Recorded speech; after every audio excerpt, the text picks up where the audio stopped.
ನಮಸ್ಕಾರ ಆತ್ಮೀಯ ಪ್ರೇಕ್ಷಕರೇ, ಚಿತ್ರದುರ್ಗದ ಬಿಸಿ ಸುದ್ದಿ ನ್ಯೂಸ್ ಪೋರ್ಟಲ್ ಅರ್ಪಿಸುವ ಮಾತುಕತೆ ಕಾರ್ಯಕ್ರಮದ ಈ ಸಂಚಿಕೆಗೆ ತಮಗೆ ಅಭಿಮಾನದ ಸ್ವಾಗತ. ಆತ್ಮೀಯರೇ, ಉದ್ಯೋಗಂ ಪುರುಷ ಲಕ್ಷಣಂ ಎನ್ನುವ ಮಾತನ್ನು ಕೇಳಿದ್ದೀರಿ. ಆ ನಿಟ್ಟಿನಲ್ಲಿ ವಿದ್ಯಾಭ್ಯಾಸದ ನಂತರದಲ್ಲಿ ಹಲವು ಹೊತ್ತು ಉದ್ಯೋಗಗಳನ್ನು ಹರಸಿ ಅಧಿಕಾರ ಅಂತಸ್ತುಗಳ ಬೆನ್ನಟ್ಟಿ ಹೊರಟವರು ಹಲವರು. ಆದರೆ ಸಿಕ್ಕ ಉದ್ಯೋಗದಲ್ಲಿಯೇ ತನ್ನ ವ್ಯಾಪ್ತಿಯಲ್ಲಿ ಬರುವಂತಹ ಜನರಿಗೆ ಜನೋಪಯೋಗಿ ಕಾರ್ಯಗಳ ಮೂಲಕ ಮನೆಗೆಲ್ಲುವಂಥ ಕೆಲಸ ಮಾಡುವವರು ವಿರಳ. ಅಂತಹ ಅಪರೂಪದ ಸರಳ ಸಜ್ಜನಿಕೆಯ ನ್ಯಾಯವಾದಿಯೊಬ್ಬರೊಟ್ಟಿಗೆ ಇವತ್ತು ನನ್ನ ಮಾತುಕತೆ ಆರಂಭ ಆಗುತ್ತೆ. ಅವರನ್ನು ಈ ಕಾರ್ಯಕ್ರಮಕ್ಕೆ ಅಭಿಮಾನದಿಂದ ಸ್ವಾಗತಿಸ್ತೇನೆ. ಸರ್, ತಮಗೆ ಅಭಿಮಾನದ ಸ್ವಾಗತ.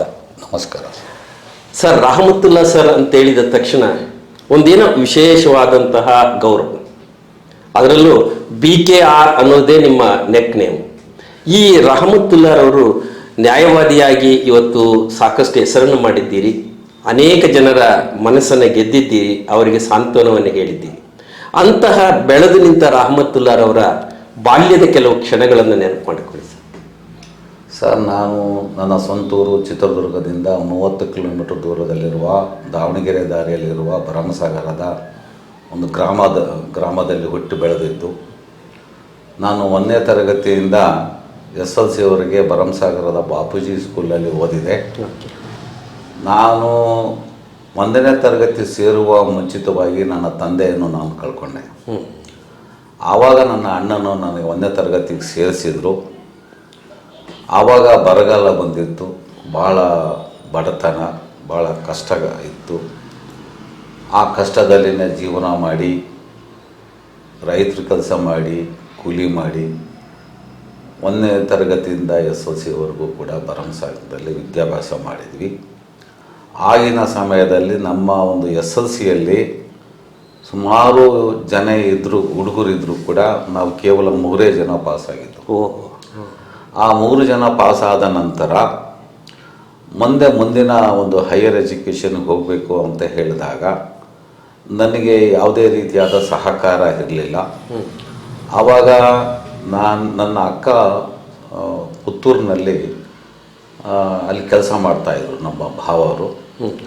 ಆವಾಗ ಅಲ್ಲಿ ಹೇಳಿದಾಗ ಅಲ್ಲಿ ಒಳ್ಳೆ ಕಾಲೇಜ್ ಇದೆ, ಕ್ರಿಶ್ಚಿಯನ್ಸ್ ಕಾಲೇಜ್ ಇದೆ, ಸೈಂಟ್ ಫಿಲೋಮಿನಾ ಕಾಲೇಜು, ಅಲ್ಲಿ ಬನ್ನಿ ಅಂತ ಹೇಳಿದಾಗ ನಾನು ಅಲ್ಲಿ 1ನೇ PU ಫಸ್ಟ್ PUC ಹಿಡಿದು ಡಿಗ್ರಿವರೆಗೂ ಕೂಡ ಸೈಂಟ್ ಫಿಲೋಮಿನಾ ಕಾಲೇಜ್ನಲ್ಲಿ ವಿದ್ಯಾಭ್ಯಾಸ ಕಲಿತ ನಂತರ ನಾನು ದಾವಣಗೆರೆಗೆ ಬಂದೆ.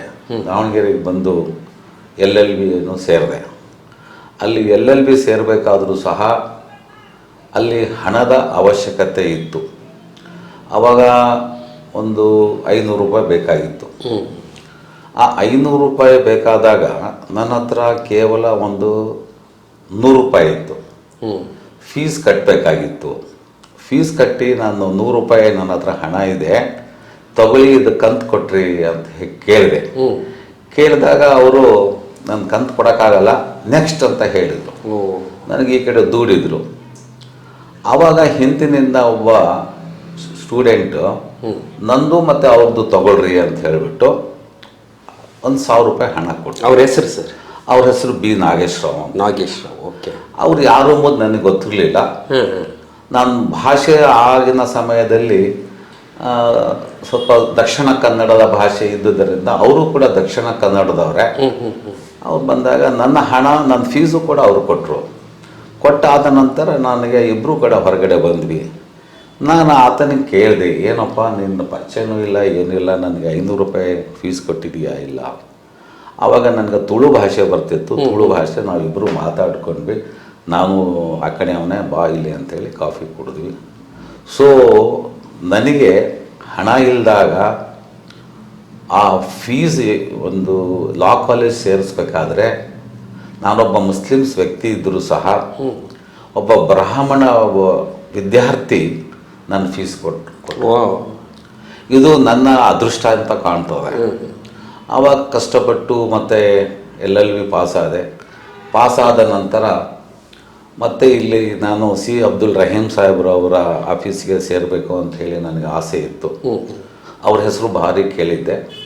ಅದಕ್ಕೆ ನಾನು ಅವ್ರ ಹತ್ರ ಹೋಗಿ ನಮ್ಮ ಅಣ್ಣರು ಕರ್ಕೊಂಡು ಹೋಗಿ ಅವ್ರು ಕೇಳಿದಾಗ, ನೋಡಪ್ಪ, ನನ್ನ ನಮ್ಮ ಅಣ್ಣನಿಗೆ ಸಕ್ಲೇನ್ ಪಾಷಾ ಅನ್ನೋ ತಮ್ಮ ರಹಮತುಲ್ಲರ್ಗೆ ನಾನು ಆಫೀಸ್ನಲ್ಲಿ ಜಾಗ ಇಲ್ಲ ಅಂತ ಹೇಳಿದರೆ ಚಿತ್ರದುರ್ಗದಲ್ಲಿ ರಹೀಂ ಸಾಹೇಬರು ಆಫೀಸೇ ಇಲ್ಲ ಅಂತ ತಿಳ್ಕೊ, ನೀನು ನಾಳೆಯಿಂದ ಬಾ ಅಂತ ಹೇಳಿದರು. ಅವತ್ತಿನಿಂದ ನಾನು ಅವ್ರ ಆಫೀಸ್ನಲ್ಲಿ ಹೋದೆ. ಕೆಲವು ದಿನಗಳ ನಂತರ ನನಗೆ ಗೌರ್ಮೆಂಟ್ ಅಪಾಯಿಂಟ್ಮೆಂಟ್ ಸಿಕ್ತು. ಓಕೆ, ಯಾವ ಇಲಾಖೆಯಲ್ಲಿ? ಕೋಆಪರೇಟಿವ್ ಇಲಾಖೆಯಲ್ಲಿ ಒಂದು ಗೌರ್ಮೆಂಟ್ ಅಪಾಯಿಂಟ್ಮೆಂಟ್ ಆರ್ಡ್ರ್ ಬಂತು. ನನ್ನ ಗುರುಗಳಾದಂಥ ಸಿ ಅಬ್ದುಲ್ ರಹೀಂ ಸಾಹೇಬರಿಗೆ ಈ ಆರ್ಡರ್ಸ್ ಕಾಪಿ ತೋರಿಸಿದೆ. ಆವಾಗ 2,500 ರೂಪಾಯಿ ಸಂಬಳ ಇತ್ತು, FDC ಪೋಸ್ಟು. ತೋರಿಸಿದ ತಕ್ಷಣವೇ ಅದು ಆರ್ಡರ್ಸ್ ಕಾಪಿ ಹರಿದು ಹಾಕಿದ್ರು. ನೋಡೋ, ನೀನು ಯಾವಾಗಲೂ ಹೀಗಿರಬೇಡ, ಹೀಗಿರು, ಇನ್ನೊಬ್ಬರಿಗೆ ನೌಕರನಾಗಿರೋಬೇಡ. ನೀನು ಕೈ ಕೆಳಗಡೆ 25 ಜನ ಇಟ್ಕೊಂಡು ನೌಕರಿ ಮಾಡುವಂಥ ಶಕ್ತಿ ಇಟ್ಕೊಂಡು ನೀನು ಹೋಗಿ ಗುಲಾಮ್ಗಿರಿ ಮಾಡ್ತೀಯನೋ, ಹಾಕೋ ಕೋರ್ಟು, ನಡಿ ಕೋರ್ಟಿಗೆ ಅಂತ ಹೇಳಿದ್ರು. ಆ ಧೈರ್ಯ, ಆ ಸ್ಫೂರ್ತಿ, ಅವರ ಮಾರ್ಗದರ್ಶನ, ಅವರು ಕಲಿಸಿದ್ದು ನನಗೆ ನನ್ನ ಗುರುಗಳಾದಂಥ ಸಿ ಅಬ್ದುಲ್ ರಹೀಂ ಸಾಹೇಬರು ಈಗಲೂ ಕೂಡ ನನ್ನ ಆಫೀಸ್ನಲ್ಲಿ ನನ್ನ ತಂದೆ ತಾಯಿ ಫೋಟೋ ಹಾಕ್ಕೊಂಡಿಲ್ಲ. ನನ್ನ ಗುರುಗಳಾದಂತಹ ಸಿ ಅಬ್ದುಲ್ ರಹೀಂ ಸಾಹೇಬರು ಅವರ ಫೋಟೋ ಹಾಕ್ಕೊಂಡಿದ್ದೀನಿ. ನಾನು ಏನಾದರೂ ಇವತ್ತು ಇಲ್ಲಿ ಇದ್ದೀನಿ ಅಂದರೆ ಅವರೇ ನನ್ನ ಸಿ ಅಬ್ದುಲ್ ರಹೀಂ ಸಾಹೇಬರ ಅವರ ಆಶೀರ್ವಾದ. ಅಂದರೆ ಬಾಲ್ಯದಲ್ಲಿ ಕಷ್ಟಗಳು ಬರೋದು ಸಹಜ ಅಂತ ಕೇಳಿದ್ದೀವಿ. ಬಂದಂತಹ ಕಷ್ಟಗಳು ನಿಮ್ಮ ಕಾರಣಕ್ಕೆ ಒಂದಷ್ಟು ಬದಲಾವಣೆ ಗಾಳಿ ಬೀಸ್ತು. ಒಂದು, ಅನ್ಯ ಜಾತಿಯ ವ್ಯಕ್ತಿಯೊಬ್ಬ ನಿಮ್ಮನ್ನು ಕೈ ಹಿಡಿದು ವಿದ್ಯಾಭ್ಯಾಸಕ್ಕೆ ನೆರವು ಮಾಡ್ದ. ಮತ್ತೊಬ್ಬರು ಸ್ವಜಾತಿಯವರೇ ಆದರೂ ಹಿರಿಯಾದಂಥ ಚಿಂತನೆ ಇತ್ತು ಅವ್ರಿಗೆ. ಅಂದರೆ ಯಾವತ್ತೂ ಬೇಡುವ ಕೈಗಿಂತ ಕೊಡೋ ಕೈ ಆಗಬೇಕು ಅನ್ನುವ ಕಲ್ಪನೆ ಇಟ್ಕೊಂಡು ನಿಮ್ಮನ್ನು ಒಂದು ಸ್ವತಂತ್ರ ವ್ಯಕ್ತಿಯಾಗಿ ನಿಲ್ಲಿಸಿದಂಥ ರಹೀಂ ಸಾಹೇಬ್ರು ಇರ್ಬೋದು. ಆ ಎರಡು ಕಾರಣಕ್ಕೆ ನಿಮ್ಮ ವ್ಯಕ್ತಿತ್ವದಲ್ಲಿ ಬದಲಾವಣೆ. ವ್ಯಕ್ತಿತ್ವ ಮತ್ತು ನಿಮ್ಮ ಗಟ್ಟಿತನದ ಮಧ್ಯೆ ನಿಮಗೆ ಈ ಹಣ ಮಾಡುವಂಥ ಹಂಬಲ ಬರಲಿಲ್ವಾ? ಸರ್, ಇದರಲ್ಲಿ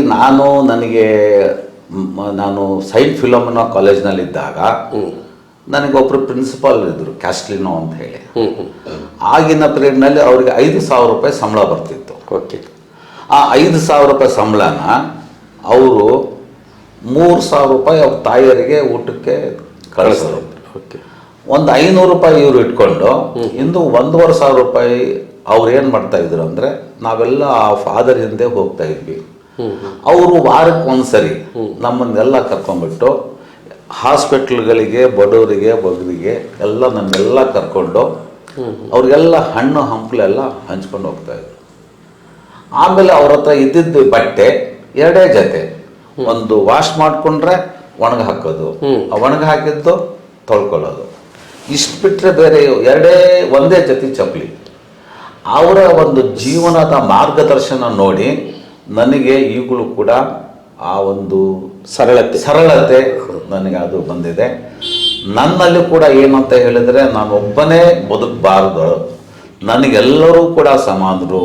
ನಾನೆಲ್ಲರೂ ಬಡವರ ಸೇವೆ ಮಾಡಿದರೆ ಅವರ ಸೇವೆ, ಅವರು ಒಂದಲ್ಲ ಒಂದು ದಿವಸ ನಮಗೆ ದಾರೆ ಹೋಗಬೇಕಾದ್ರೆ, ನಮಸ್ಕಾರ ಸರ್, ಬನ್ನಿ ಸರ್ ಅಂತ ಹೇಳ್ಬಿಟ್ಟು ನಾನು ಕರೆಸಿ ಕುಂದಿರಿಸಿ ಅಟ್ಲೀಸ್ಟ್ ಒಂದು ಗೋಣಿ ಚಲ ಹಾಕಿ ಒಂದು ಗ್ಲಾಸ್ ನೀರು ಕೊಟ್ಟು ಒಂದು ಸ್ವಲ್ಪ ಬೆಲ್ಲ ಆದರೂ ಕೊಡ್ತಾರೆ.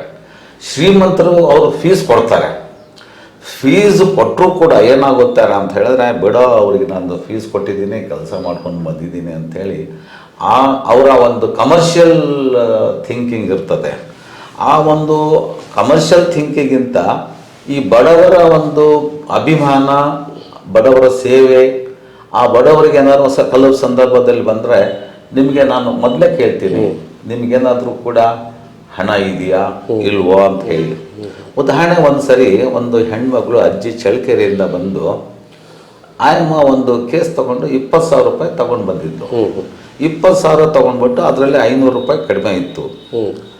ಆಮೇಲೆ ನನ್ನ ಮುಂದೆ ಕೂತ್ಕೊಂಡಾಗ ಆಯಮ್ಮ ಬೆಂಡೊಳೆಯ ಮಾರ್ಕ್ ಕಾಣ್ತಾ ಇರಲಿಲ್ಲ, ಖಾಲಿ ಕಾಣ್ತಾ ಇತ್ತು. ಆಯಮ್ಮ ಅವಳು ಹಣ ತಂದೆ ಕಟ್ಕೊಂಡು ಬಂದಿದ್ದು ಸರಗ್ನಲ್ಲಿ ಕಟ್ಕೊಂಡು ಬಂದಿತ್ತು. ಎಷ್ಟಿದೆ ಹಣ ಅಂದರು. ಸರ್ 19,000 ರೂಪಾಯಿ 500, 19,500 ಅಂದು. ನನಗೆ ಯಾಕೋ ಅವ್ರ ಕಿವಿ ನೋಡಿ, ಆಮೇಲೆ ಅವ್ರು ಕಟ್ಕೊಂಡು ಬಂದಿದ್ದು ನೋಡಿದ್ರೆ ಅಮ್ಮ ಏನೋ ಒತ್ತೆ ಇಟ್ಟು ತಂದಿದ್ದಾಳೆ ಅಂತ ಅನುಮಾನ ಬಂತು.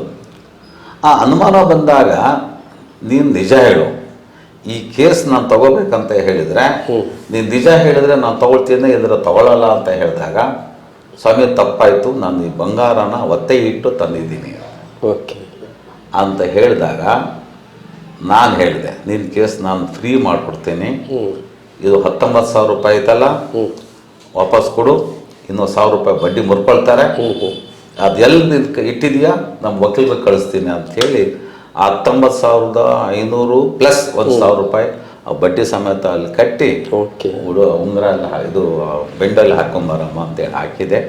ಅದು ಮಾಡಿಕೊಟ್ಟೆ. ಆ ಅಮ್ಮನಿಗೆ ಈಗಲೂ ಕೂಡ ವರ್ಷಕ್ಕೊಂದ್ಸರಿ ಬಂದ್ಬಿಟ್ಟು ನನಗೆ ಒಂದು ಇದೊಂದು ಹೃದಯ ಸ್ಪರ್ಶಿ ಹೇಳ್ತಾರೆ.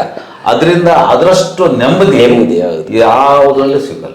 ಅಲ್ಲ, ಬಹುಶಃ ನೀವು ಹೇಳಿದಂಥ ಮಾತನ್ನು ನೆನೆಸಿದಾಗ ನನಗೆ GS ಶಿವರುದ್ರಪ್ಪನವರು ಒಂದು ಕವನ ನೆನಪಾಗುತ್ತೆ ಸರ್. ಎಲ್ಲೋ ಹುಡುಕಿದೆ ಇಲ್ಲದ ದೇವರ ಕಲ್ಲು ಮಣ್ಣುಗಳ ಗುಡಿಯೊಳಗೆ, ಇಲ್ಲೇ ಇರುವ ಪ್ರೀತಿ ಸ್ನೇಹಗಳ ಗುರುತಿಸದಾದೆನು ನಮ್ಮೊಳಗೆ, ಹತ್ತಿರವಿದ್ದು ದೂರ ನಿಲ್ಲುವೆವು ನಮ್ಮ ಹಮ್ಮಿನ ಕೋಟೆಯಲ್ಲಿ, ಎಷ್ಟು ಕಷ್ಟವೋ ಹೊಂದಿಕೆ ಎಂಬುದು 4 ದಿನದ ಈ ಬದುಕಿನಲ್ಲಿ. ಈ ದುಡ್ಡು ದರ್ಪ ಅಧಿಕಾರದ ಅಮಲಿನಲ್ಲಿ ಬಡವರು ಶೋಷಣೆ ಮಾಡೋ ದಿನಮಾನಗಳಲ್ಲಿ ಒಂದು ಮಾನವೀಯ ಅಂತಃಕರಣದಿಂದ ನೀವು ಆ ಹೆಣ್ಮಗಳಿಗೆ ಮಾಡಿದಂಥ ಕೆಲಸ ನಿಜಕ್ಕೂ ಹೃದಯ ಸ್ಪರ್ಶಿಯಾದಂಥ ಕೆಲಸ. ಹೀಗೆ ಸಿವಿಲ್ ಕೇಸ್ಗಳನ್ನು ಹ್ಯಾಂಡಲ್ ಮಾಡ್ತಾ ಹೋಗ್ತಾ ನಂತರದಲ್ಲಿ ನಿಮ್ಮಲ್ಲಿ ಒಂದಷ್ಟು ಪ್ರಬುದ್ಧತೆ ಬಂದ ಮೇಲೆ, ನಿಮ್ಮ ಯಶಸ್ಸಿನ ಮೆಟ್ಟಲನ್ನು ಹತ್ತಿದ ಮೇಲೆ ನೀವು ಕ್ರಿಮಿನಲ್ ಲಾಯರ್ ಆಗಿ ಇವತ್ತು ತಮ್ಮ ವೃತ್ತಿಯನ್ನು ಮುಂದುವರಿಸ್ತಾ ಇದ್ದೀರಿ. ಇದಕ್ಕೆ ಯಾವ ಸಂದರ್ಭ ಕಾರಣ ಆಯಿತು ಸರ್? ಇದಕ್ಕೆ ಈ ಕ್ರಿಮಿನಲ್ಗೆ ಹೋಗಿರ್ತ ಮುಂಚಿತವಾಗಿ ಸಿವಿಲ್ನಲ್ಲಿ ಇನ್ನೊಂದು ಕೆಲವು ಘಟನೆಗಳು ಇದೆ ಸರ್. ಹೇಳಿ. ಸಿವಿಲ್ನಲ್ಲಿ ಕೊಳಚೆ ಪ್ರದೇಶ ಅಂತೇಳಿ ಹಿಮ್ಮತ್ ನಗರ, ಆ ಕೆಲವು ನಗರಗಳೆಲ್ಲವೂ ಕೂಡ ಅವಾಗ ಅದೆಲ್ಲ ಬಿಡಿಸ್ಲಿಕ್ಕೋಸ್ಕರ ಕೇಸಸ್ಗಳು ಹಾಕಿದ್ರು ಸರ್. ಆ ಕೇಸ್ಗಳು ಹಾಕಿದಾಗ ಆ ಕೇಸ್ಗಳು ನಮಗೆ ನಾವೆಲ್ಲವೂ ಕೂಡ ಸರ್ಕಾರಕ್ಕೋಸ್ಕರ ಅದು ಕೊಳಚೆ ಪ್ರದೇಶ ಅಂತ ಡಿಕ್ಲೇರ್ ಮಾಡ್ರಿ ಅಂತೇಳಿ ಹೋರಾಟ ಮಾಡಿಬಿಟ್ಟು ಸುಮಾರು ಒಂದು 4-5 ಪ್ರದೇಶಗಳನ್ನು ನಾನು ಮಾಡಿಕೊಟ್ಟೆ ಸರ್. ಆ ಪ್ರದೇಶಗಳನ್ನು ಅದರಲ್ಲಿ ವಿಶೇಷವಾಗಿ ಹಿಮ್ಮತ್ ನಗರ ಸರ್. ಆ ಹಿಮ್ಮತ್ ನಗರದಲ್ಲಿ ಕೂಡ ಅದು ಕೊಳಚೆ ಪ್ರದೇಶ ಅಂತ ಹೇಳಿಬಿಟ್ಟು 1996ನೇ ಇಸ್ವಿಯಲ್ಲಿ ಅದು ಕೊಳಚೆ ಪ್ರದೇಶ ಅಂತ ಡಿಕ್ಲೇರ್ ಮಾಡಿ ಅವ್ರಿಗೆಲ್ಲರೂ ಕೂಡ ಸವಲತ್ತುಗಳು ಮಾಡಿಕೊಟ್ಟೆ. ನಾನು ಈಗ ಅಲ್ಲಿ ಆ ಒಂದು ಹಿಮ್ಮತ್ ನಗರದಲ್ಲಿ ಹೋದಾಗ ಸುಮಾರು ಇಲ್ಲಾದರೂ ಕೂಡ 150-200 ಜನ ನನಗೆ ಅಲ್ಲಿ ಸ್ವಾಗತಿಸಿ ಹಾರೈಸಿ ಅಭಿಮಾನದಿಂದ ಬಂದು ಮಾಡ್ತಾರೆ. ಆ ಒಂದು ಸಂತೋಷನೇ ಬೇರೆ ಸರ್. ಸೊ ಇಂಥ ಒಂದು ಕೊಳಚೆ ಪ್ರದೇಶಗಳು ಆ ಒಂದು ಉದ್ದೇಶದಿಂದಲೇ ನನ್ನ ಸ್ನೇಹಿತರಾದಂಥ ಗಣೇಶ್ ಅವರು KKNSS ಅಂತ ಹೇಳಿ ಸಂಘಟನೆ ಇದೆ. ಆ ಸಂಘಟನೆಯಲ್ಲಿ ನಾನು ಸುಮಾರು ಒಂದು 25 ವರ್ಷದಿಂದ ಗೌರವಾಧ್ಯಕ್ಷ ಆಗಿದ್ದೀನಿ. ಆ ಸಂಘಟನೆಯಲ್ಲಿ ಅದೊಂದು ರಾಜ್ಯ ಮಟ್ಟದ ಸಂಘಟನೆ. ಅದು ರಾಜ್ಯ ಮಟ್ಟದ ಸಂಘಟನೆ. ರಾಜ್ಯ ಮಟ್ಟದ ಸಂಘಟನೆಯಲ್ಲಿ ನಾವು ಇಲ್ಲಿ ಜಿಲ್ಲಾ ಮಟ್ಟದ ಸಂಘಟನೆಯಲ್ಲಿ ನಮ್ಮ ಗಣೇಶ್ರವರು ಅಧ್ಯಕ್ಷ ಆಗಿದ್ದಾರೆ, ನಾನು ಗೌರವಾಧ್ಯಕ್ಷ ಆಗಿದ್ದೀನಿ. ಪ್ರತಿ ತಿಂಗಳು ಬಡವರಿಗೆ ಏನು ಬೇಕು ಕಷ್ಟ ಸುಖಗಳು ಬಗೆಹರಿಸ್ತೀವಿ. ವರ್ಷಕ್ಕೊಂದ್ಸರಿ 2 ಸರಿ ಅವರಿಗೆ ನೋಟ್ಬುಕ್ಕು, ಪೆನ್ಸಿಲ್ಲು, ಪುಸ್ತಕಗಳು, ಬಟ್ಟೆ ಅವು ಏನೇನು ಬಂದರೂ ಅವರಿಗೆಲ್ಲ ನಾವು ಸವಲತ್ತುಗಳು ಒದಗಿಸ್ಕೊಡ್ತೀವಿ. ಇದರಿಂದ ಆ ಬಡ ಜನಗಳಿಗೆ ಸ್ವಲ್ಪ ಮಾರ್ಗದರ್ಶನ ಆಗುತ್ತೆ, ಅವರು ಕೂಡ ಒಂದು ಉದ್ಧಾರ ಆದಂಗೆ ಆಗುತ್ತೆ, ಖಂಡಿತ ಆಗುತ್ತೆ. ಆಮೇಲೆ ತಿಂಗಳಿಗೆ ಒಂದ್ಸರಿ ಆದರೂ ಕೂಡ ಮಕ್ಕಳು ಯಾವ ರೀತಿ ಇರಬೇಕು, ಯಾವ ರೀತಿ ನೀವು ಸೇವೆ ಮಾಡಬೇಕು ಅನ್ನೋ ರೀತಿಯಿಂದ ನಾವು ಅದನ್ನು ಜಾಗೃತಿ ಮಾಡಿಸುವಂಥ ಕೆಲಸ ಮಾಡ್ತೀವಿ. ಕ್ರಿಮಿನಲ್ ಲಾಯರ್ ಆಗೋದಕ್ಕೆ ಏನು ಕಾರಣ ಸರ್? ಕ್ರಿಮಿನಲ್ ಲಾಯರ್ ಆಗ್ಲಿಕ್ಕೋಸ್ಕರ 1998 ಆಗಸ್ಟ್ 7ನೇ ತಾರೀಕಿಗೆ ನಾನು ನಮ್ಮ C. ಅಬ್ದುಲ್ ರಹೀಂ ಸಾಹೇಬರ ಆಫೀಸಿನಿಂದ ಬೇರ್ಪಟ್ಟೆ ಸರ್. ಆ ಒಂದು ಆಫೀಸು ಕೂಡ ನನ್ನ ಗುರುಗಳಾದಂಥ C. ಅಬ್ದುಲ್ ರಹೀಂ ಸಾಹೇಬರ ಅವರ ಹಸ್ತಕ್ಷೇಪದಿಂದ ಅವರ ಒಂದು ಕೈಯಿಂದಲೇ ಉದ್ಘಾಟನೆ ಮಾಡಿ ಅವರೇ ನನ್ನ ಒಂದು ಆಫೀಸ್ ಉದ್ಘಾಟನೆ ಮಾಡಿಕೊಟ್ರು ಸರ್. ಅವ್ರು ಬಂದು ಒಂದು ಉದ್ಘಾಟನೆ ಮಾಡಿ ಒಂದು ಮಾತು ಹೇಳಿದರು ಸರ್. ಅವರು ಆ ಉದ್ಘಾಟನೆಯಲ್ಲಿ ಭಾಷಣ ಮಾಡ್ತಬೇಕಾದ್ರೆ ನಾನು ಭಾಷಣ ಮಾಡೋದಲ್ಲಿ ನಾನು ಏನಾದರೂ ಕಲ್ತಿದ್ರೆ C. ಅಬ್ದುಲ್ ರಹೀಂ ಸಾಹೇಬ್ರಿಂದ ಕಲ್ತಿದ್ದೀನಿ ಅಂಥೇಳಿ ಭಾಷಣದಲ್ಲಿ ಹೇಳಿದೆ ಸರ್. ಅದಕ್ಕೆ ಉತ್ತರವಾಗಿ ಅವ್ರು ಏನು ಹೇಳಿದರು ಅಂತ ಹೇಳಿದ್ರೆ, ನಾನೊಬ್ಬ ನಾವಿಕದಲ್ಲಿ ನಾನು ಎಲ್ಲ ಪ್ಯಾಸೆಂಜರ್ಸ್ನ ಯಾವ ರೀತಿ ಕುತ್ಕೊಳ್ತಾರೋ ಕುದುರಿಸ್ಕೊಂಡು ಹೊರಟಿದ್ದೀನಿ.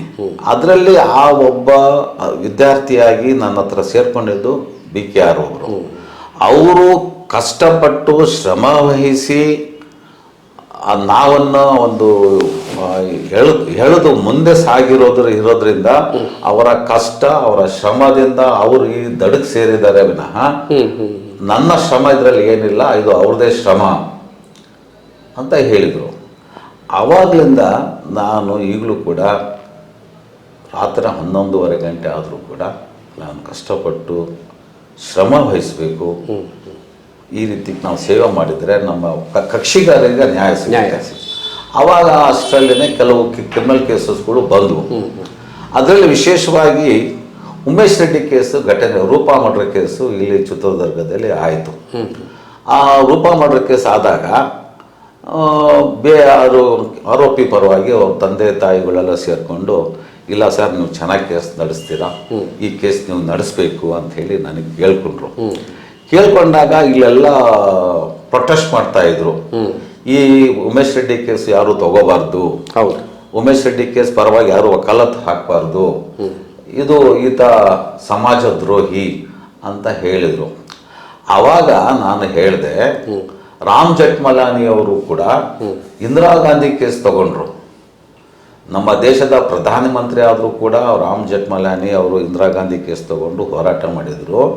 ನಾವು ಪ್ರಮಾಣ ಮಾಡ್ತೀವಿ, ನಾವು ಒಂದು ಪ್ರಮಾಣ ಮಾಡಿ ಓದ್ ತಗೊಂಡು ತಗೊಂಡು ನಾವು ಪ್ರಾಕ್ಟೀಸ್ ಮಾಡಕ್ಕೆ ಬಂದಿರ್ತೀವಿ.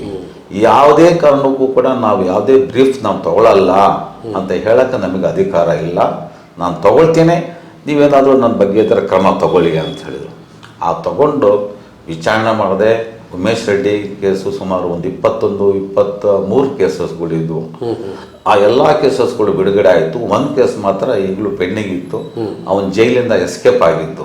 ಬಳ್ಳಾರಿ ಜೈಲಿಂದ ಬೆಂಗಳೂರಿಗೆ ಹೋಗೋ ದಾರಿಯಲ್ಲಿ ಹಿರೂರ ಹತ್ರ ಎಸ್ಕೇಪ್ ಆಗಿದ್ದ ಕೇಸು, ಅದು ಇನ್ನೂ ಪೆಂಡಿಂಗ್ ಇತ್ತು. ಅಷ್ಟರಲ್ಲೇ ಅವನಿಗೆ ಬೇರೆ ಕೇಸು ಬೆಲೆ ಸಜಾ ಆಯಿತು ಬೆಂಗಳೂರಿನಲ್ಲಿ. ಅದು ನನ್ನ ಹತ್ರ ಬಂದಿತ್ತು. ನಾನು ಬೆಂಗಳೂರಿಗೆ ತಿರುಗಾಡಕ್ಕೆ ಆಗಲ್ಲ ಅಂಥೇಳಿ ನಾನು ತಗೊಳ್ಳಿಲ್ಲ. ಆವಾಗಲಿಂದ ದೇವ್ರ ದಯದಿಂದ ಅತಿ ಹೆಚ್ಚು ಕೇಸಸ್ಗಳು ನಿಮ್ಮ ಕಡೆ ಬಂದಿದ್ದಾವೆ. ಆ ಟೈಮಿಗೆ ನನಗೆ ನನ್ನ ಹಿರಿಯ ಮಗನಾದಂಥ BK ಇರ್ಫಾನುಲ್ಲಾ ನನಗೊಂದು ಬಲಗೈಯಾಗಿ ನನಗೆ ಸಹಾಯ ಮಾಡಿದರು. ಇತ್ತೀಚಿನ ದಿನಗಳಲ್ಲಿ ನನ್ನ ದೊಡ್ಡ ಮಗ BK ಇರ್ಫಾನುಲ್ಲಾ ಈ POCSO case, rape case, murder case ಎಲ್ಲವೂ ಕೂಡ ನನ್ನ ಬಲಗೈಯಾಗಿ ಆತ ಈಗ ಕಷ್ಟಪಟ್ಟು ಮಾಡ್ತಾ ಇದ್ದಾನೆ, ನ್ಯಾಯ ಒದಗಿಸ್ತಾ ಇದ್ದಾನೆ. ನಾನು ಹೇಳೋದಿಷ್ಟೇ, ನನ್ನ ಆಫೀಸ್ನಲ್ಲಿ ಸುಮಾರು ಒಂದು 25 ಜನ ಇದ್ದರೆ ನನ್ನ ಮಕ್ಕಳಿಗೆ ಹೇಳಿರೋದು ಇಷ್ಟೇ, you has to follow the Saraswati, Lakshmi will follow you. ಖಂಡಿತ ನೀನು ಸರಸ್ವತಿಯ ಹಿಂದೆ ಹೋಗು, ಸರಸ್ವತಿ ಹಿಂದೆ ಲಕ್ಷ್ಮಿ ಬಂದೇ ಬರ್ತಾಳೆ. ನೀನು ಯಾವಾಗಲೂ ದುಡ್ಡು ಕೇಳಬೇಡ, ಬಡವರಿದ್ರೆ ಫ್ರೀಯಾಗಿ ಮಾಡು. ನಾನು ಏನಾದರೂ ಕೇಳಿದರೆ 10,000 ರೂಪಾಯಿ ಕೇಳಿದರೆ 1,00,000 ರೂಪಾಯಿ ಕೊಟ್ಟು ಹೋಗ್ತಾರೆ. ನೀನು ದುಡ್ಡು ಮಾತ್ರ ಕೇಳಬೇಡ ಅಂತ ಹೇಳಿದಾಗ ಈಗಲೂ ಕೂಡ ನನ್ನ ಮಗ ಆ ರೀತಿ ಮಾಡ್ತಾ ಇದ್ದಾನೆ. ಇನ್ನೊಬ್ಬರು ಮಗನೂ ಕೂಡ ಅವನು ಬಂದಿದ್ದಾನೆ. ನನ್ನ ಮಗಳು ಕೂಡ ಅವಳು ಅಡ್ವೊಕೇಟ್. ಪೂರ್ತಿ ನಿಮ್ಮ ಫ್ಯಾಮಿಲಿನೇ ಕಾನೂನು ಪರಿವಾರ. ನನ್ನ ಮಗಳು ಕೂಡ ಗೋಲ್ಡ್ ಮೆಡಲಿಸ್ಟ್, ಈಗ ಸರಸ್ವತಿ ಕಾಲೇಜ್ನಲ್ಲಿ ಗೋಲ್ಡ್ ಮೆಡಲಿಸ್ಟ್. ನಮ್ಮ ಅಳಿಯ ಸನ್ನಿಲ್ಲ ನೈ ಮೊಹಮ್ಮದ್ ಅಂತ ಹೇಳಿ, ಅವರು ಈಗ ವುಮನ್ ಪೊಲೀಸ್ ಸ್ಟೇಷನ್ನಲ್ಲಿ ಪೊಲೀಸ್ ಇನ್ಸ್ಪೆಕ್ಟರ್ ಆಗಿದ್ದಾರೆ. ನನಗೆ ಒಂದು ಒಳ್ಳೆಯ ಇದಾಗಿದೆ. ಆಮೇಲೆ ನನಗೆ ಎಲ್ಲದಕ್ಕಿಂತ ಹೆಚ್ಚಾಗಿ ಒಬ್ಬ ಮನುಷ್ಯ, ಒಬ್ಬ ವ್ಯಕ್ತಿಗೆ ಹಿಂದೆ ಒಂದು ಹೆಣ್ಣಿನ ಕೈ ಇರ್ತದೆ ಅಂತ ಹೇಳಿದೆ. ಮನೆಯವರು ಹೆಸರು ಸರ್? ನನ್ನ ಮನೆಯವರು ಶ್ರೀನೋಬಾನು ಅಂತ ಹೇಳಿ. ಇದಕ್ಕೆ ನನಗೆ 1 kg ರೈಸ್ ತರಲಿಕ್ಕೆ ಅವಕಾಶ ಕೊಟ್ಟಿಲ್ಲ. ನಾನು ಇದುವರೆಗೂ ಮಾರ್ಕೆಟಿಗೆ ಹೋಗಿಲ್ಲ. ಎಲ್ಲ ನನ್ನ ಮನೆಯವರು, ನನ್ನ ಮನೆತನ ಜವಾಬ್ದಾರಿ ಎಲ್ಲ ಅವರೇ ತಗೊಂಡಿದ್ದಾರೆ. ಐ ಆಮ್ ವೆರಿ ಗ್ರೇಟ್ ಅಂತ ಹೇಳ್ಬೋದು. ನನ್ನ ಹೆಂಡತಿ ಕಡೆಯಿಂದ ನನಗೆ ಯಾವುದೇ ಒಂದು ತೊಂದರೆ ಇಲ್ಲ. ಎಲ್ಲ ಮನೆ ಜವಾಬ್ದಾರಿ ಅವರೇ ನೋಡ್ಕೊಳ್ತಾ ಇದ್ದಾರೆ. ಅಲ್ಲ, ಇವತ್ತು ನನ್ನ ಮುಂದೆ ಕಾಡೋ ಪ್ರಶ್ನೆ ಅಂದರೆ, ಕ್ರಿಮಿನಲ್ ಅನ್ನೋದೇ ಒಂದು ಸಂಕಷ್ಟ.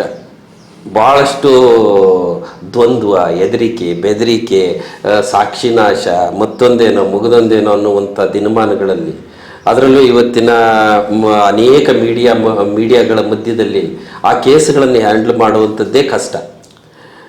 ಆ ಕಷ್ಟಗಳ ಮಧ್ಯದಲ್ಲಿ ನೀವು ಒಬ್ಬ ನಿರಪರಾಧಿ ಕೊನೆ ತೀರ್ಪಿನಲ್ಲಿ ಅಪರಾಧಿ ಆಗಬಲ್ಲ ಅನ್ನುವಂಥದ್ದನ್ನು ತಪ್ಪಿಸಿ ಅವನ ಮುಖದಲ್ಲಿ ನಗು ಕಂಡಂತಹ ಕ್ಷಣ ಯಾವುದು ಸರ್? ಸರ್, ನಾನು ಕಂಡ ಕೆಲವು ಕೇಸಸ್ಗಳಲ್ಲಿ ಉಮೇಶ್ ರೆಡ್ಡಿದು ಕೂಡ ಇದೆ. ಒಂದು ಆಮೇಲೆ ಅನೇಕ ಕೇಸಸ್ಗಳು ಇದ್ದಾವೆ, ಅವು ಅಷ್ಟು ಪಾಪ್ಯುಲರ್ ಆಗಿಲ್ಲ. ಆ ಕೇಸಸ್ಗಳಲ್ಲಿ ಕೂಡ ಏನಾಗುತ್ತೆ ಅಂತ ಹೇಳಿದ್ರೆ, ಯಾವುದೇ ಇನ್ನೊಂದು ಕೇಸು ರಾಮನಗರದಲ್ಲಿ ರೇಪು, ಕಿಡ್ನ್ಯಾಪು, ಮರ್ಡರ್ ಮತ್ತು ರಾಬರಿ, ಓಕೆ, 4 ಇತ್ತು. ನಾನು ಚಿತ್ರದುರ್ಗದಿಂದ ರಾಮನಗರಕ್ಕೆ ಹೋಗ್ತಾ ಇದ್ದೆ.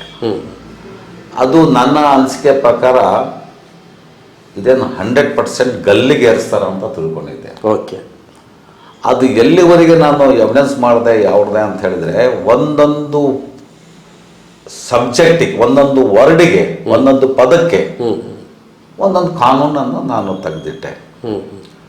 Sir, nothing is impossible, okay, everything is possible. One thing ಅಂತ ಹೇಳಿದ್ರೆ, you have to do the hard work. ಕಷ್ಟಪಡಬೇಕು, ಸರ್ಚ್ ಮಾಡಬೇಕು. ಆಮೇಲೆ ಈ ವಕಾಲತ್ನಲ್ಲಿ ಯಾವುದು ಕೂಡ ನೋ ಬಡಿ ಈಸ್ ಪರ್ಫೆಕ್ಟ್. ಪರ್ಫೆಕ್ಟ್ ಇಲ್ಲ ಅಂದಮೇಲೆ ನಾವು ನಮ್ಮ ಕೊಲೀಗ್ ಅಡ್ವೊಕೇಟ್ಸ್ ಜೊತೆಗೆ ಡಿಸ್ಕಷನ್ ಮಾಡಿದರೆ ಅದಕ್ಕೆ ಹೊಸ ಹೊಸ ಹೊಸ ಕಾನೂನುಗಳು ನಮಗೆ ಸುಪ್ರೀಂ ಕೋರ್ಟ್ನವು, ಹೈಕೋರ್ಟ್ನವು ಸಿಗುತ್ತೆ ಸರ್. ಆ ಸರ್ಚ್ ಮಾಡಿದರೆ ನಿಜವಾಗ್ಲೂ ಖಂಡಿತ ನಾವು ಗೆಲ್ತೀವಿ. ಅದು ನಾವು ನ್ಯಾಯ ಒದಗಿಸ್ಕೊಡ್ತೀವಿ ಅಂತ ಹೇಳ್ಬೋದು. ಗೆಲಿತೀವಿ, ಸೋಲ್ತೀವಿ, ಅದು ಇಮ್ಮೆಟೀರಿಯಲ್ ಸರ್. ಆದರೆ ಹಾರ್ಡ್ ವರ್ಕ್ ಮಾಡಬೇಕು. ನಮ್ಮ ಕಕ್ಷಿಗಾರರಿಗೆ ನಾವು ನಿಯತ್ತಾಗಿ, ಹೌದು ನಾನು ಮಾಡಿದ್ದೀನಿ ಕೆಲಸ, ನಾನು ಕಷ್ಟಪಟ್ಟು ಮಾಡಿದ್ದೀನಿ, ಪ್ರತಿಫಲ ಕೊಡೋದು ಆತನ ಬಿಟ್ಟಿದ್ದು. ಹಳ್ಳಿಯಲ್ಲಿ ಒಂದು ಮಾತು ಹೇಳ್ತಾರೆ ಸರ್, ಫಿರ್ಯಾದಿಗೆ ನಷ್ಟ, ಆರೋಪಿಗೆ ಕಷ್ಟ, ವಕೀಲರಿಗೆ ಅದೃಷ್ಟ, ಜಡ್ಜಿನ ಇಷ್ಟ.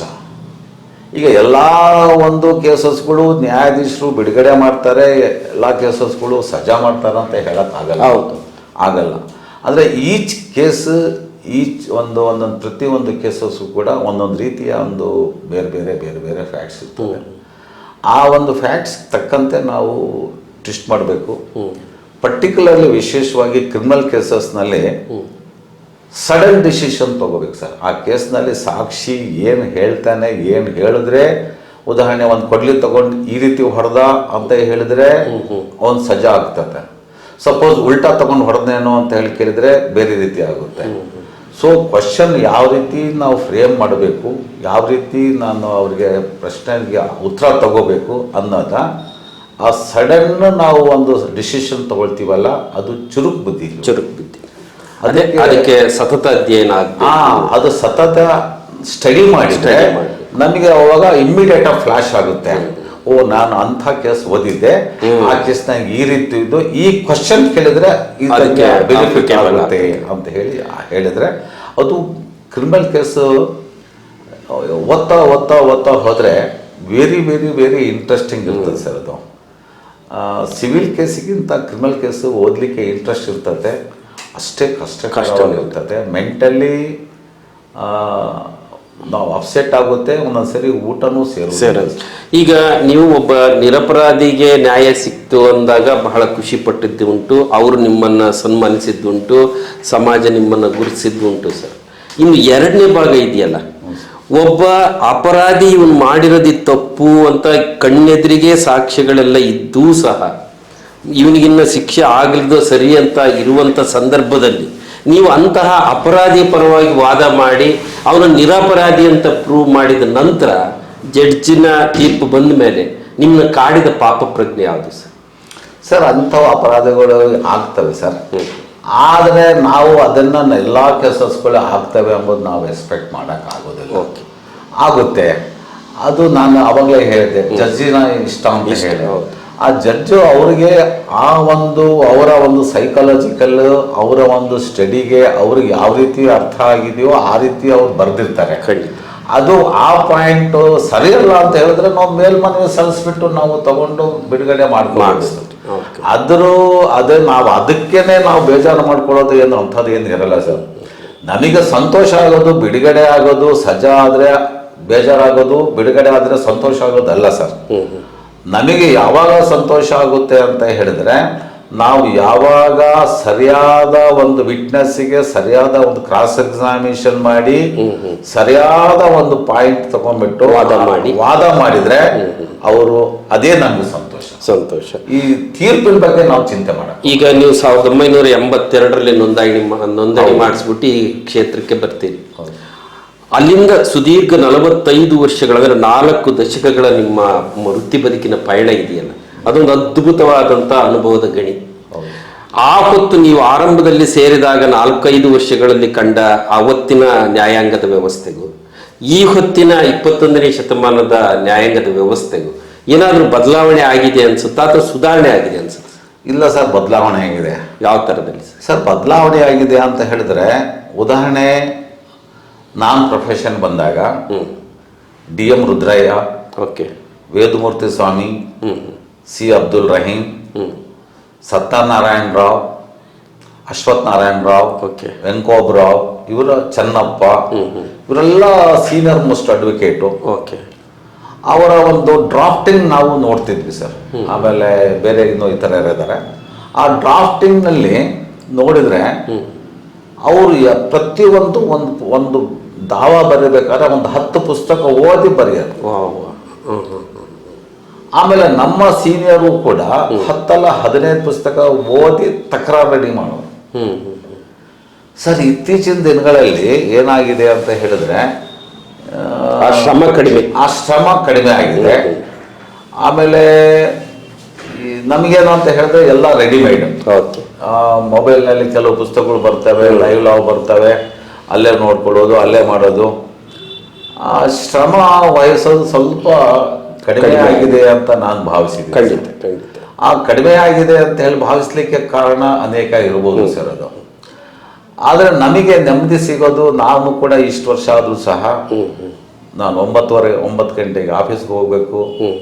ಸಾಯಂಕಾಲ ರಾತ್ರಿ ಆದರೂ ಕೂಡ 11:30 ಗಂಟೆ ತನಕ ನಾನು ವೃತ್ತಿ ಮಾಡಬೇಕು. ಇಲ್ಲ ಅಂತ ಹೇಳಿದ್ರೆ ಕೋರ್ಟ್ನಲ್ಲಿ ಕೆಲಸ ಮಾಡ್ಲಿಕ್ಕೆ ಆಗೋದಿಲ್ಲ. ಅಂದ್ರೆ ಒಬ್ಬರಿಗಿಂತ ಒಬ್ರು ಬುದ್ಧಿವಂತರು, ಆಮೇಲೆ ಕೇಸ್ಗಳು ವಿಭಿನ್ನತೆ ಇರುತ್ತೆ. ಹೌದು ಸರ್. ನಾವು ನಮ್ಮ ಎಫಿಷಿಯನ್ಸಿ ತೋರಿಸ್ಬೇಕಂದ್ರೆ ಸತತ ಶ್ರಮ ಬೇಕೇ ಬೇಕು. ಹೌದು ಸರ್. ಅದ್ರ ಜೊತೆಗೆ ರಾಮತಲ್ಲರವರು ಈ ರೀತಿ ಹೆಸರನ್ನ ಪಡ್ಕೊಂತ ಹೊರಟ ನಂತರ ಅವರ ಕೌಟುಂಬಿಕವಾದಂಥ ಹಿನ್ನೆಲೆಯಲ್ಲಿನೂ ಒಂದಷ್ಟು ಪೀಳಿಗೆಯನ್ನು ಬೆಳೆಸ್ತಾ ಹೊರಟರು. ಅದಾದ್ಮೇಲೆ ಅವ್ರಿಗೇನೋ ಒಂದು ಕಡೆ ಸಾಹಿತ್ಯದ ಕಡೆ ಒಲವು ಮೂಡ್ತದೆ.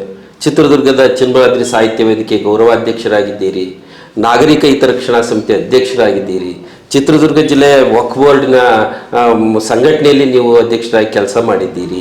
ಈ ಸಂಘಟನೆಗಳ ಜೊತೆ ಗುರುತಿಸ್ಕೊಂಡು ನಿಮ್ಮ ವೃತ್ತಿ ಬದುಕಿನ ಸಮಯವನ್ನು ಹೇಗೆ ಸದುಪಯೋಗ ಪಡಿಸ್ತಾರೆ? ಸರ್, ಕೆಲವರು ಏನು ಮಾಡ್ತಾರೆ, ವಕೀಲರು ಟೈಮ್ ಪಾಸ್ ಮಾಡ್ಲಿಕ್ಕೋಸ್ಕರ ಕ್ಲಬ್ಬಿಗೆ ಹೋಗ್ತಾರೆ, ಕೆಲವರು ಪಾರ್ಟಿಗೆ ಹೋಗ್ತಾರೆ, ಕೆಲವರು ಇನ್ನೂ ಫ್ಯಾಮಿಲಿ ಜೊತೆಗೆ ಹೋಗ್ತಾರೆ. ಓಕೆ, ನನಗೆ ಸಂತೋಷ ಆಗೋದು ಈ ಸಾಹಿತ್ಯ ವೇದಿಕೆಯಲ್ಲಿ ಅವ್ರ ಜೊತೆಗೆ ನಾನು ಭಾಗವಹಿಸಿ ಈ ನಮ್ಮ ಕನ್ನಡದ ಒಂದು ಅಭಿವೃದ್ಧಿ ಪಡಿಸ್ಬೇಕು, ಕನ್ನಡದ ಸಾಹಿತ್ಯವನ್ನು ನಾವು ಬೆಳೆಸಬೇಕು, ಕನ್ನಡದ ಬಗ್ಗೆ ನಮ್ಮ ಅಭಿಮಾನ ಇಟ್ಕೊಂಡ್ರೆ ನಮ್ಮ ನಾಡು ಕನ್ನಡ, ನಾವು ಕನ್ನಡಿಗರು, ಇದು ಕನ್ನಡದ ಬಗ್ಗೆ ನಾವು ಅಭಿರುಚಿ ತೋರಿಸಿದರೆ ಮುಂದೆ ನಾವು ಕನ್ನಡಿಗರಾಗಿ ನಾವು ಬೆಳಿತೀವಿ, ಒಳ್ಳೆ ರೀತಿ ನಾವು ಕಲಿಬೋದು ಅಂತ ಹೇಳಿ ನಾವು ಯಾವ ರೀತಿ ನಮ್ಮ ನಿಸಾರ್ ಅಹಮದ್ ಸಾಹೇಬರು ಬಗ್ಗೆ ಹೌದು ತಾಯಿ ನಿತ್ಯೋತ್ಸವ ತಾಯಿ ಹೇಳಿದ್ದಾರೆ. ಈ ನಿತ್ಯೋತ್ಸವ ಬಗ್ಗೆ ನಮ್ಮ ನಿಸಾರ್ ಅಹಮದ್ ಸಾಹೇಬರು ಹೇಳಿದಾರಲ್ಲ, ಈ ಬರೆದಿದ್ದಾರಲ್ಲ, ಇದು ನಮ್ಮ ರಾಜ್ಯದಲ್ಲಿ ಇಂತಹ ಕವಿ ಬರೆದಿರೋ ಒಂದು, ಇದು ನಾವು ಮುಸ್ಲಿಮ್ಸ್ ಬರೆದಿರೋದಂತ ಹೇಳಿ ನಾವು ಹೇಳಲಿಕ್ಕೂ ಕೂಡ ಸಾಧ್ಯ ಇಲ್ಲ. ಖಂಡಿತ. ಇದು ಅವರ ಒಂದು ಕಲ್ಪನೆ. ನಮ್ಮ ರಾಜ್ಯ, ನಮ್ಮ ಕನ್ನಡನ ಒಂದು ದೇವರ ಲೋಕಕ್ಕೆ ದೇವರಿಗೆ ಹೋಲಿಸಿದ. ಖಂಡಿತ. ಇದಕ್ಕಿಂತ ಬರುವುದಿಲ್ಲ. ಈಗ ನಮ್ಮ ರಾಷ್ಟ್ರನೂ ಕೂಡ ಅಲ್ಲಾಮ ಇಕ್ಬಾಲ್ ಅವರು ಸಾರೇ ಜಹಾನ್ ಸೆ ಅಚ್ಚಾ ಅಂತ ಹೇಳಿದ್ದಾರೆ. ಸೊ ನಾವು ನಮ್ಮ ಭಾರತ ದೇಶದಲ್ಲಿ ನಾವು ಹುಟ್ಟಿದ ಮೇಲೆ, ನಾವು ಕನ್ನಡದಲ್ಲಿ, ನಾವು ಕರ್ನಾಟಕ ರಾಜ್ಯದಲ್ಲಿ ನಾವು ಹುಟ್ಟಿ ಬೆಳೆದ ಮೇಲೆ ಕನ್ನಡನ ನಾವು ಪ್ರಚಾರ ಮಾಡಬೇಕು, ಕನ್ನಡ ನಾವು ಕಲಿಬೇಕು, ಕನ್ನಡ ಕಲಿಸಿದ್ರೆ ನಾವು ಕನ್ನಡಿಗರಾಗಿ ನಾವು ಇರ್ತೀವಿ. ಈ ಒಂದು ಇದರಿಂದ ನಾವು ನಮ್ಗೆ ಒಂಥರ ವ್ಯಕ್ತಿತ್ವ ಹಿರಿದಾಗ್ತದೆ, ಮೆಂಟಲಿ ನಾವು ಫ್ರೀ ಆಗುತ್ತೆ, ಸಂತೋಷನ ಆಗುತ್ತೆ. ನಾನು ಈ ವಕಾಲತ್ ಮಾಡಿದ್ರು ಅವ್ರ ಜೊತೆಗೆ ಮಿಂಗ್ಲಾದ್ರೆ ನನಗೂ ಕೂಡ ಸ್ವಲ್ಪ ಸಮಯದ ಒಂದು ಖುಷಿ ಸದುಪಯೋಗ ಆಗುತ್ತೆ. ಸದುಪಯೋಗ. ಆಮೇಲೆ ಮತ್ತೆ ಈಗ ಮಸೀದಿ ನಾವು ಯಾರು ಕೂಡ ಎಲ್ಲರೂ ಕೂಡ ಧರ್ಮ ಇಲ್ಲದ್ದು ಯಾರು ಕೂಡ ಇಲ್ಲ. ಹೌದು. ಈಗ ನಾವು ಏನೇ ಒಂದು ಪ್ರಶ್ನೆ ಮಾಡಿದ್ರು ಕೂಡ ಯಾವುದೇ ಒಂದು ಕಾನೂನಿನಲ್ಲಿ ನಾವು ಪರಿಗಣಿಸಿದ್ರೆ ಧರ್ಮದಿಂದಲೇ ಕಾನೂನು ಬಂದಿದೆ. ಖಂಡಿತ ಖಂಡಿತ. ಉದಾಹರಣೆ, ನೀವು ಕಳಬೇಡ, ಕೊಳಬೇಡ, ಹುಸಿಯ ನುಡಿಯಬೇಡ, ಅನ್ಯರಿಗೆ ಅಸಹ್ಯ ಪಡಬೇಡ, ಇದೆಲ್ಲ ನೋಡಿದ್ರೆ ಬಸವಣ್ಣನ ವಚನಗಳು ನೋಡಿದ್ರೆ ಇದೇನು ಬಸವಣ್ಣ ಅವಾಗ್ಲೇನೆ ಇಂಡಿಯನ್ ಪೀನಲ್ ಕೋಡ್ ಎಳೆದಿದ್ರ? ಖಂಡಿತ ಖಂಡಿತ. ಸೊ ಈಗ ಈಗ 19ನೇ ಶತಮಾನದಲ್ಲಿ ಇಂಡಿಯನ್ ಪೀನಲ್ ಕೋಡ್ ಬಂದಿದೆ. ಇದೆಲ್ಲ ಯಾವ ರೀತಿ ಇದೆ ನೋಡಿ, ಧರ್ಮದಲ್ಲೇನೆ ಇದೆ. ಖಂಡಿತ. ಅನ್ಯರಿಗೆ ಅಸಹ್ಯ ಮಾಡಬಾರ್ದು, ಸುಳ್ಳು ಹೇಳಬಾರ್ದು, ಇವೆಲ್ಲವೂ ನೋಡಿದ್ರೆ ನಿಜವಾಗ್ಲೂ ಧರ್ಮ ಹುಟ್ಟಿರದೆ ಒಂದು ಸಮಾಜ ಒಳ್ಳೆದಾಗಬೇಕು, ನಾವೆಲ್ಲ ಮಾನವ ರೀತಿಯಾಗಿ ಬಾಳ್ಬೇಕು. ಬಸವಣ್ಣವ್ರ ಉದ್ದೇಶನೇ ಮಾನವ ಧರ್ಮವೇ ಧರ್ಮ ಅಂತ ಹೇಳಿದ್ರು. ಹೌದು. ಆದರೆ ಇತ್ತೀಚಿನ ದಿನಗಳಲ್ಲಿ ನಾವು ಹೊಡೆದಾಟ ಬಡದಾಟ, ಆ ಧರ್ಮ ಈ ಧರ್ಮ ಅನ್ನೋದು ಅದು ತಪ್ಪು. ನಾವೆಲ್ಲರೂ ಕೂಡ ಒಂದಾಗಿದ್ದೀವಿ. ನಾವೆಲ್ಲ ಜಾತಿ ಮತ ಧರ್ಮ ಭೇದ ಭಾವ ಎಲ್ಲವೂ ಕೂಡ ಮರೆತು ನಾವೆಲ್ಲ ಒಂದಾಗಿ ಹೋಗಿ ನಾವು ಒಂದಾಗಿ ಹೋಗ್ಬೇಕು ಅಂತದ್ದು ನಿಮ್ಮ ಆಸೆ. ಹಾಗಾದ್ರೆ ಇವತ್ತಿನ ಯುವಕರು LLB ಪದವಿ ಪಡ್ಕೊಳ್ತಾರೆ, ಮತ್ತೇನೋ ಅದಕ್ಕಿಂತ ಹೆಚ್ಚಾದಿನ ವಿದ್ಯಾಭ್ಯಾಸವನ್ನು ಮಾಡ್ತಾರೆ, ನೌಕರಿ ಸಿಗಲಿಲ್ಲ ಅಂತೇಳಿ ನಿರುದ್ಯೋಗಿಗಳಾಗೋರು ಕೆಲವರು. ಆದರೆ LLB ಓದಿದ ಮೇಲೆ ವಕೀಲಿ ವೃತ್ತಿಗೆ ಬರುವಂತಹ ಯುವ ಸಮೂಹಕ್ಕೆ ನಿಮ್ಮ ಕಿವಿ ಮಾತೇನು ಸರ್? ವಕೀಲರು ಆಗ್ಲಿಕ್ಕೋಸ್ಕರ ಎಷ್ಟು ಜನ ಆದರೂ ಕೂಡ ಏನೂ ಆಗೋದಿಲ್ಲ ಸರ್. ನಾನು LLB ಪಾಸ್ ಆದ ತಕ್ಷಣನೇ ಕೆಲವರು ಹೇಳಿದರು, ನೀನು ಕರೆ ಕೊಟ್ಟು ಹಾಕ್ತಿದೀಯಲ್ಲ, ವಾಶ್ ಮಾಡೋಕ್ಕಾಗಲ್ಲ ಕಣೋ, ಆ ದುಡ್ಡು ನಿನಗೆ ಯಾಕೆ ಹೋಗ್ತೀಯ ನೀನು ಅದು ಕರೆ ಕೊಟ್ಟು ಹಾಕೊಂಡು, ಸುಮ್ಮನೆ ಆ ಕೆಲ್ಸಕ್ಕೆ ಹೋಗಿ 2,500 ರೂಪಾಯಿ ಯಾರು ನಿಮ್ಮ ಸೀನಿಯರ್ ಇದು ಮಾಡಿದ್ದಾರೆ ಅಂತ. ಖಂಡಿತ ಖಂಡಿತ. ಅವಾಗ ಒಂದು ಮಾತು ಹೇಳಿದ್ರು, ಇಲ್ಲ ದೇವ್ರ ಮಾತು ಗುರುಗಳ ಮಾತು ನಾನು ಯಾರ್ದು ತೆಗೆಯಲ್ಲ ಅಂತ ನಾನು ಮಾಡಿದೆ ಸರ್. ಈಗ ನಾನು ಅದೇ ಹೇಳೋದು, ಶ್ರದ್ಧೆಯಿಂದ ಕಷ್ಟಪಟ್ಟರೆ ಯಾವುದೇ ಕೆಲಸ ಆಗಲಿ, ನಾವು ಕಸ ಹೊಡೆಯೋ ಕೆಲಸ ಆಗಲಿ, ಒಬ್ಬ ಜಮೀನಲ್ಲಿ ಕೆಲಸ ಮಾಡೋ ಕೆಲಸ ಆಗಲಿ, ವೃತ್ತಿ ಆಗಲಿ, ರೈತರ ಕೆಲಸ ಆಗಲಿ, ಏನೇ ಮಾಡಿದ್ರು ಕೂಡ prompt, honest and obedient. Okay. ಅಲ್ಲಮ್ಮ ಇಕ್ಬಾಲ್ ಒಂದು ಕಡೆ ಹೇಳಿದ್ದಾರೆ ಸರ್, ಏನಂತ ಹೇಳಿದರೆ,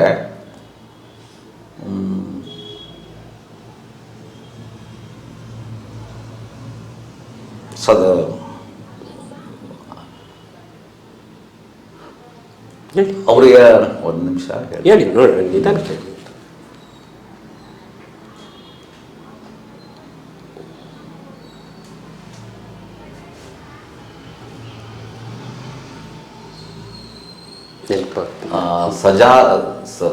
सजाहिद का सुजाहिद का अदालत का लिया जाएगा काम दुनिया में इमामत का ಅಂತ ಹೇಳಿ, ನೀವು ಲೀಡರ್ಶಿಪ್ ಆಗ್ಬೇಕಂತ ಹೇಳಿದ್ರೆ ನೀವು ಇನ್ನೊಬ್ಬರನ್ನು ಹೋಗ್ಬಿಟ್ಟು ಇದು ಮಾಡ್ಕೊಳ್ಳೋದು ಬೇಕಾಗಿಲ್ಲ. ನೀನು ಯಾವಾಗ ಪ್ರಾಂಪ್ಟ್ ಆಗಿ ಹಾನೆಸ್ಟ್ ಆಗಿ ನ್ಯಾಯಬದ್ಧವಾಗಿರ್ತೀಯೋ ನಿನ್ನನ್ನೇ ಪ್ರಜೆಗಳು ಕರ್ಕೊಂಬಂದು ನಿನಗೆ ಲೀಡರ್ಶಿಪ್ ಕೊಡ್ತಾರೆ ಅಂತ ಹೇಳಿ. ಅದು ಶೈರಿ ಸ್ವಲ್ಪ ಇದೆ ಖಂಡಿತ. ಆಮೇಲೆ ಹಿಂಗೆ ಇದೆ. ಆಮೇಲೆ ನಮ್ಮ ಅಲ್ಲಮ ಇಕ್ಬಾಲ್ ಸಾಹೇಬರು ಕೂಡ ಒಂದು ನಮ್ಮ ದೇಶಕ್ಕೆ ಸ್ವತಂತ್ರ ಬಂದ ಮೇಲೆ ಒಂದು ಶೇರ್ ಹೇಳಿದ್ದಾರೆ ಸರ್. ಆ ಶೇರ್, ಫಲಾ ಫುಲಾ ರಹೆ ಯೇ ಚಮನ್ ಮೇರೆ ಉಮ್ಮೀದೋಂ ಕಾ, ಫಲಾ ಫುಲಾ ರಹೆ ಯೇ ಚಮನ್ ಮೇರೆ ಉಮ್ಮೀದೋಂ ಕಾ, ಖೂನ್ ಕೆ ಬೂಂದೋ ಸೆ ಸೀಂಚಾ ಹೈ ಇಸ್ ಚಮನ್ ಕೋ.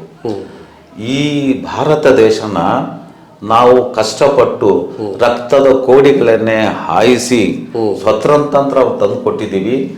ಈ ಸ್ವತಂತ್ರ ತಂದು ಕೊಟ್ಟ ಮೇಲೆ ನಮ್ಮ ದೇಶ ಯಾವ ರೀತಿ ಒಂದು ಹೂವಿನ ತೋಟದ ಯಾವ ರೀತಿ ಇದೆಯೋ ಆ ರೀತಿ ನೀವು ಕಾಪಾಡ್ಕೊಂಡು ಹೋಗ್ರಿ ಅಂತ ಹೇಳಿ. ಖಂಡಿತ, ಭಾಳ ಒಳ್ಳೆ ಮಾತು. ಅದಕ್ಕೋಸ್ಕರನೇ ಅವ್ರು ಹೇಳಿದ್ರು, ಯಾವ ದೇಶದಲ್ಲಿ ನಾವು ಹುಟ್ಟಿದ್ದೀವೋ, ಯಾವ ರಾಜ್ಯದಲ್ಲಿ ಹುಟ್ಟಿದ್ದೀವೋ ಆ ದೇಶಕ್ಕೆ ನೀನು ಯಾವತ್ತೂ ದ್ರೋಹ ಬಗೆಬೇಡ.